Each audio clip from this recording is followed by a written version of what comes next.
Well, the Dow Jones dropped 678 points today to close below 9,000. And with just 26 days to go to Election Day, is the falling economy hurting McCain's and all Republicans' chances of winning in November? U.S. Congressman Jim Moran's a Democrat from Virginia, and U.S. Congresswoman Heather Wilson is a Republican from New Mexico. Congresswoman Wilson, you're on the show all the time. I want to ask you, let's just look at this comment here from Obama first. It's what he said today about Senator McCain's plan for the government to buy bad mortgages. His first response to the housing crisis in March was that homeowners shouldn't get any help at all. Then a few weeks ago, he put out a plan that basically ignored homeowners. Now, in the course of 12 hours, he's ended up with a plan that punishes taxpayers, rewards banks, and won't solve our housing crisis. But this is the kind of erratic behavior we've been seeing out of Senator McCain. Well, there we go, Congresswoman. Where are the Republicans going to go in this economic situation between now and Election Day? Sounds like Senator Obama's getting more and more desperate. The fact is that it was Senator Obama who said he didn't see a problem with subprime loans, and the bill that we passed in the Congress and that John McCain supported allows the government to go in and not just buy the paper, the securities, but buy the mortgages and allow people to reduce their payments and stay in their homes. I don't understand why Barack Obama wants to bail out banks but doesn't want to help the homeowners. That should be our top priority, and John McCain said that should be our top priority in the debate on Tuesday night. Congressman Moran, how does this war over the economy, I mean, we're on like the Titanic, it seems. It just keeps sinking. Every afternoon we get the bad news. Yeah, the market is crashing. This is a stock market crash, and it's in the middle of a recession. We've got to prevent a global depression.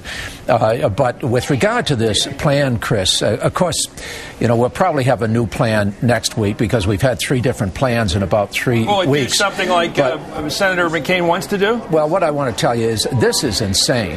What Senator McCain would do is to have the federal taxpayer buy every bad loan at 100% of value and then guarantee it. What we passed was legislation that said if a bank is willing to write down the loan as much as 15% and make the terms so that the homeowner can pay them, then in return we will guarantee that loan. That's what the Treasury Department can do. It's what Fannie Mae and Freddie Mac can do. We're already doing that. But to say we will buy up every bad loan in the country for hundreds of billions of dollars, what we are doing is rewarding the very people that shouldn't have made these loans in the first place. What is the proposal, Congresswoman, that McCain is offering in this regard? The proposal is to look at people who, through no fault of their own, end up upside down on their mortgages, where they've got a down payment, where they had good credit, didn't lie on their forms, and they end up with a house with a bigger mortgage than what it's worth.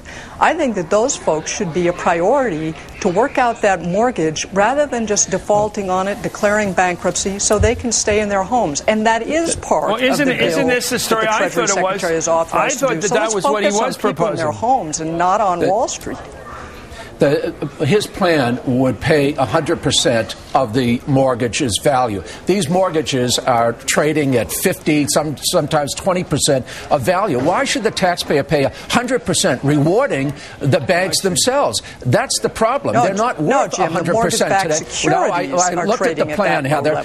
What we did made sense. The other problem is not practical. These mortgages have been broken up into different tranches. They've been sliced and diced. You can't put them together. What Senator Obama wanted to do was this: write down the loan, and in return, a bank will get it guaranteed by the government, but not have the taxpayer on the hook for every single mortgage that's out there around the country. It's insane. What should we do to end this? I want to know. Check it out, Heather. To kick people out on the street while he's saving his Wall Street friends. That's rhetoric. I want to see the plan. We've lost $9 trillion in wealth over the space of a year in the market. $9 trillion in value. And a lot of that's retirement money, 401k money, perhaps in the $3 to $4 trillion of that. This is real loss of dreams for people. This is something that they worked 34 years. They got the kids through college, and then they started saving money for themselves, maybe 5 or 10 years if they're lucky of that kind of saving. drying up almost a third, or more than almost 40% of that's now gone. It might come back and come some kind of rebound, but people are looking to elected officials to try to do something dramatic. Congresswoman, do you believe that something dramatic has been done or not? Have we done the heavy lifting yet? Well, I think that we've got to. What we try to do is stabilize the credit markets, and in some ways the stock market is a trailing indicator. That's people looking forward and saying, are these companies going to be profitable in the future? The big problem with small business was they weren't getting the lines of credit to be able to, you get a job to do a plumbing job.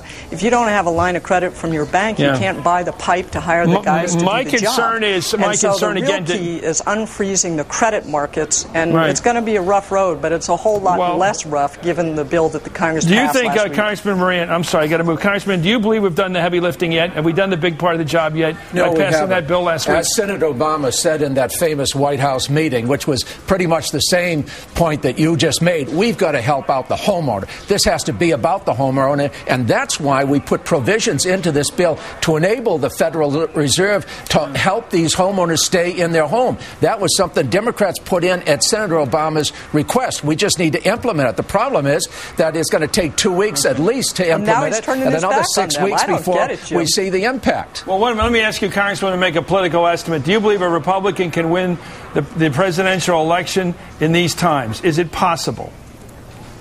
Absolutely. I mean, when there's problems with the economy, it always kind of doesn't help the party in power and the presidency, even though the real responsibility for this, Jim, rests primarily with Democrats in Congress who refuse to regulate Fannie and Freddie when Republicans said this is way too loose. Heather, and it's when still Senator Phil Gramm, the chairman of the banking committee, it's still a tight insisted race. upon deregulation. That's nonsense. You had the Congress for 12 years. You've had the White House for 8 years. Okay. Come on, Generally speaking, are the Democrats pro-regulation, the Republicans anti-regulation, Congresswoman? Generally speaking, I thought Republicans were laissez-faire, less government in our lives, less regulation, less taxes. I thought that was your party philosophy.